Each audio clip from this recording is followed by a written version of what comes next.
সকাল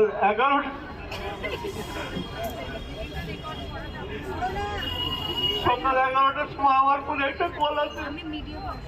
ওই কলটা আমার জীবনটাকে তছনছ করে দিয়েছে।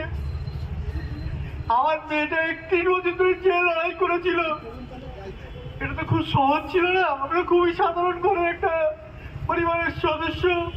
সেখান থেকে আজ মেয়েটা অনেক লড়াই করে আজকে এখানে পৌঁছেছিল। একটা ফোন কল আমাদের সেই জীবনটাকে তছনছ করে দিয়েছে। শুধু আমার মনে একটা কথা এখন 140 কোটি লোকের বাঁচার অধিকার আছে, কিন্তু আমার মেয়ের বাঁচার অধিকারটা এই দুষ্কৃতীরা চিনে দিয়েছে। এবং কত যন্ত্রণা তাকে দিয়েছে, অসুস্থ যন্ত্রণা সহ্য করেছে নিজের প্রাণটা তার কাছে। তা সত্ত্বেও আজকে এতদিন হয়ে গেল আমরা কোনো বিচারের কোনো